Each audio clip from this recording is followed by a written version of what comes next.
ഞാൻ ചോറ് വെക്കുന്നത് എങ്ങനെയാണെന്ന് കാണിച്ചു തരാവേ. വെള്ളം തിളച്ച് തുടങ്ങുന്നു. വെള്ളം ചൂടായി വന്നിട്ടുണ്ട്.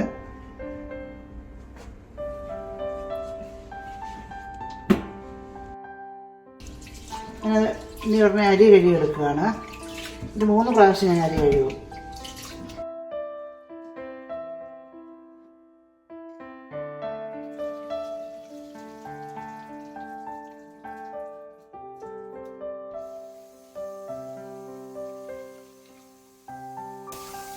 മട്ട റൈസാണ് ഞാൻ ചോറിന് ഉപയോഗിക്കുന്ന അരി.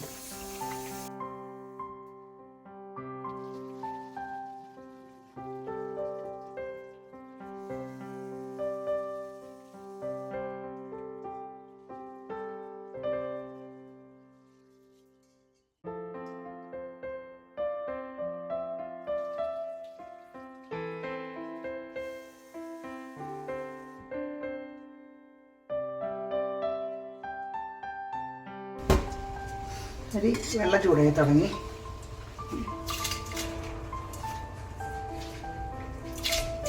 അരി ഇടുക.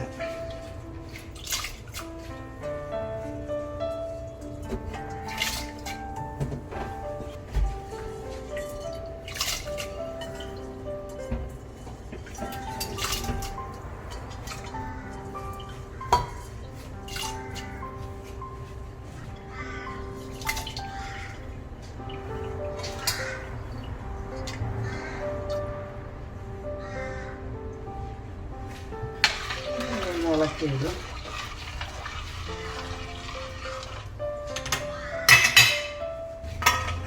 ഞാൻ വാഷറെടുത്തപ്പോഴും ഫ്രിഡ്ജ് വെച്ചേക്കും. ആവശ്യം കഴിയുമ്പോൾ സമയത്ത് എടുത്തിടാറുള്ളൂ.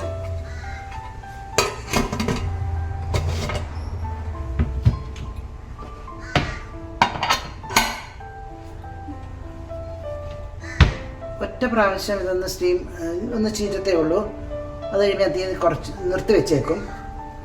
നമുക്ക് ഉണ്ണേണ്ട സമയമാകുമ്പോൾ എടുക്കുമ്പോൾ ചോറ് വെന്തിരിക്കും. ഞാൻ പറഞ്ഞായിരുന്നല്ലോ, ഒരു സ്റ്റീം ചെയ്ത് വന്നു കഴിയുമ്പോൾ ഒന്ന് ചീറ്റി കഴിയുമ്പോൾ ഓഫാക്കി വെച്ചു. ഇപ്പം ഞങ്ങൾ ഉണ്ണുന്ന സമയമായി. ചോറ് കോരുക. നല്ല ചൂടുമുണ്ട്, പാകത്തിന് ചോറ് വെന്തിട്ടുമുണ്ട്. എല്ലാവർക്കും ഇതറിയാവുന്ന കാര്യമാണ്. പക്ഷേ പണ്ടത്തെ പോലെ ചോറ് ഇങ്ങനെ വാർത്തിടുമ്പം അപകടം, ഇതൊന്നും പേടിക്കേണ്ട. കുഞ്ഞു പിള്ളേർക്കാണെങ്കിലും ഇങ്ങനെയൊക്കെ ചെയ്യാം. അതുകൊണ്ട് ഞാൻ എപ്പോഴും ഇങ്ങനെ ചെയ്യുന്നത്.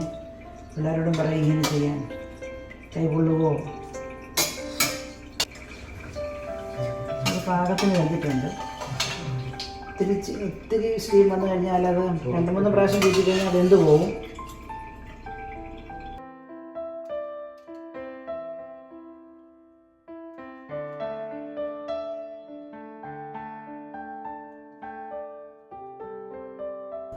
പാകത്തിന് വെന്ത ചോറ്.